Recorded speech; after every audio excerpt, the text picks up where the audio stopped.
So it's the weekend, and as we always know, it is movie review time. So yes, I have the privilege to bring to you the latest, or number 4 in the Bad Boys franchise, or not really a trilogy now, Ride or Die. So yes, this movie comes on the back of the last movie, which I think was out a year or so ago, or I think it might have been a few years ago now, which follows on the characters of obviously Marcus and Mike, who are obviously the bad boys. Their boss, who I've lost his name for now, Joe Pantalone as Captain Howard. And it's basically, this chronicles their story of their next episode after Mike was shot and almost killed in the last one, and obviously found out he had a son from a previous undercover mission that he did back in the day, which we didn't know about, which was before Bad Boys 1.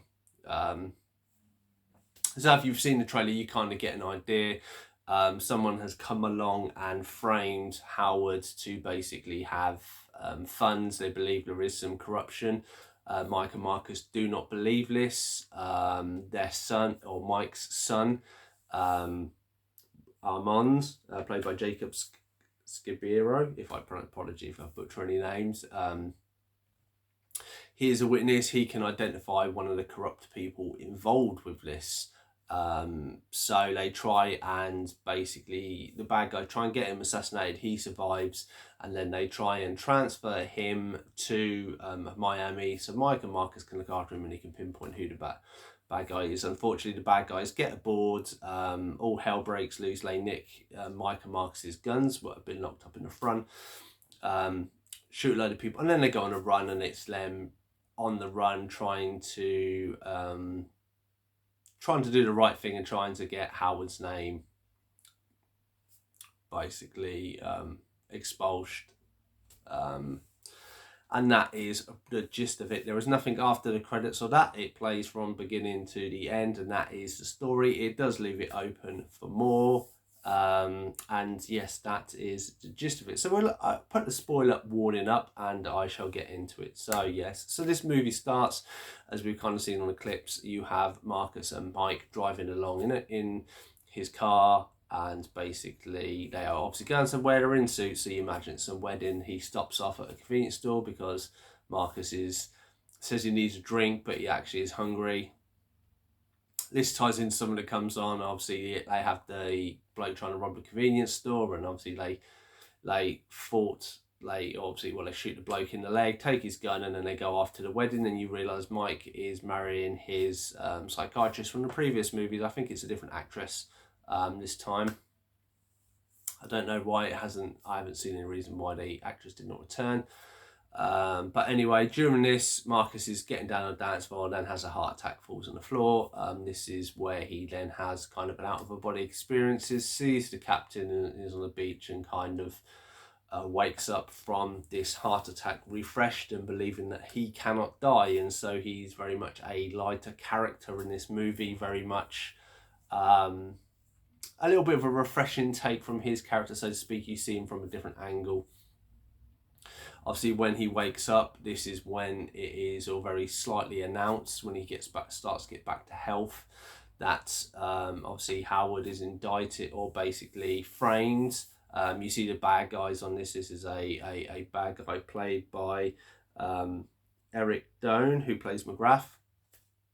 So he is basically one of the inside man. There may be more, but we don't know at this point. But anyway, he is the person pulling the strings, and he is the one that has set Howard up. Thus, it then leads on this story of them Marcus and Mike trying to write it. You then have the introduction of Rhea Seehorn, Judy Howard, or I assume it's Howard. She is Captain Howard's daughter. You also have the granddaughter coming there. You've never met these characters before. They don't do much. The only thing to know is his daughter is a marshal, and she gets involved with the story. And a little further on, So this is when obviously they realise Howard is, or obviously is being framed. They want to look into it. They hire the help of two of the former colleagues from the previous movie. So this is Kelly as Vanessa Hudgens' character, and Dawn, who's Alexander Ludwig. Love these characters. These were two of the nicer characters I enjoyed from the last film, and they work really well in this. They do little bits here and there. I think they deserve a bit more screen time, but it is what it is because there's quite a big cast going on.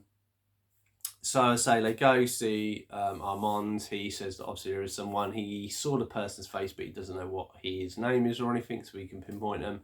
This is when McGrath tries to get him killed in prison. It doesn't work, and this is where Mike contacts his former love interests. So this is Rita, played by Paolo Nunez. So she is kind of still the captain, or follows up. She takes a captain's position, following on from the last movie. And then you have Lockwood, who is a presidential candidate, or governor candidate, and he's played by Ian Gruffield, who obviously was Mr. Fantastic from the first Fantastic Four movies. These two are trying to kind of help him, but are kind of stuck because there's a lot of evidence. The FBI have come in as well, and this is where they believe he's guilty. As McGrath is trying to hack all of Howard's accounts, this triggers a backup device that basically sends Will and that the message that he's been looking into it, and he gives them clues. This is where they go on kind of to see one of her old colleagues, and then he has links which takes him to another video which basically Howard, or former Captain Howard, tells him where he's kept the information. Obviously they need all this information to free, obviously expunge, not expunge, it's basically to stop all the, to prove that Captain Howard is innocent.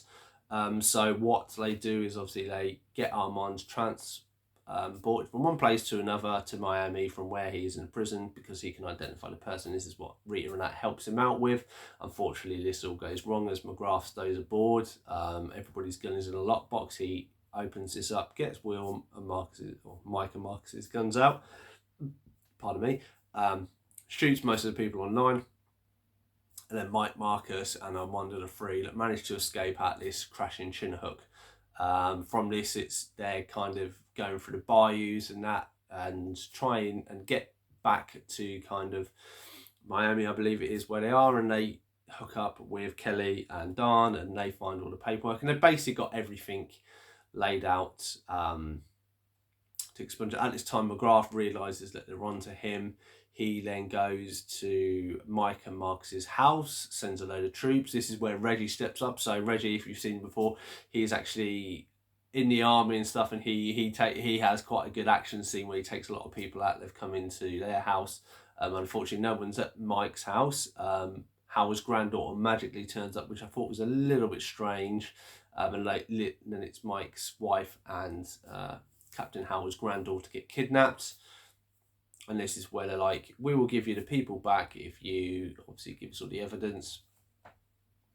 This is where they realise there's someone else involved in this, and I won't say who it is. There is another person that's involved with this, and they manage to figure out who it is, and then they set up a drop, and this is where it is the bad guys. You've seen them kind of run alligators. They're at this kind of former bayou kind of park, or kind of theme park or alligator sanctuary or something like that. Very strange, but works very good. Something a little bit different. So the bad boys obviously have all this, set up a plan, and they go into action, and this is where the final fight happens. And I'm not going to say too much more because there are a few twists and turns. I don't want to say it. And all of this, Mike is starting to suffer with anxiety after Marcus has his heart attack. He then realises that he keeps losing people that are close to him, and this is where he kinds of having anxiety and panic attacks throughout the thing. So it kind of is very much a change of Mike, who's the all showy one, that's Marcus now, and kind of nervous, brave one, that's Mike, which was quite nice to do. So what did I think of this movie? I'm definitely going to rate it 7.3 out of 10. I thought this was a great movie. I loved the last movie. I know a lot of people didn't. I do love the Bad Boys franchise. I liked what they did. You know, there's some new kind of new gun. You've probably seen a video where he has the gun. It's on the kind of the tripod with the camera, and he flicks it round. And there was good stuff like that where it showed it. You know, ingenuity. They have some drones and some footage and fights filmed with drones, and I thought that was actually really good. You know, it's a really use of good camera work using modern technology, something we don't see as much. Having the Gator theme park and stuff. So this, it's stereotypical. They mention this giant albino alligator crocodile, and it does actually turn up and stuff. Again, I'm not saying too much. You kind of get an idea of what's going to happen with it, but it was a good story. I like the fact they featured more of the captain, even though he's dead, having the links. It was good that Marcus kind of had the full, he did, and I like the thing with Reggie as well, bringing his character forth, because I believe he was introduced into 2. But he isn't an actor. I don't know who he is, but it was quite good that he is, how they did it and stuff. And it was quite funny in places. They did that well. The story did good. Like, they didn't show all of it in the trailer. They showed, probably I'd say about the first half of it is in the trailer, and the end bit, maybe the end third of it, there's a lot of bits that they don't, which I thought was really good. It keeps a lot, you know, it keeps you a lot guessing, and you're not expecting a lot. You know, Will Smith, I thought he did really well. They said there was a mention to Chris Rock slap. There is a bit where he needs to get into the zone, and Marcus keeps slapping him. I didn't really see any relevance to Chris Rock there, and I'm assuming that's the scene they're talking about. But by the by, yeah, overall, really liked it. Really good story, fun action movie. There's a lot of elements there. I say the introduction of Howard's daughter as a marshal and his granddaughter were kind of used. You know, there was a little bit of the wedding, which I thought was really good. Then they only have a few other scenes in between it, and it doesn't leave much. I thought the ending for Armando, it could have been better, but because he's killed a load of people, there ain't really much you could do with his character side that, but he does have a bit of redemption in this. And yeah, I thoroughly enjoyed the film, thoroughly enjoyed the story. Where do they go from here? I would imagine, I mean, personally, if it's going to make money, then they're going to keep pumping them out. I feel that they should be wary of making this into, you know, Fast and Furious and stuff, and that they should maybe keep it at, say, maybe another one, or, you know, keep this as a new trilogy and then keep it there. That's what I would do. Otherwise, I've been Cypher Sigma Screen Time. Hope you enjoyed this movie review of Bad Boys #4. Did you like the movie? Let me know in the comments down below. Otherwise, I shall see you in the next one.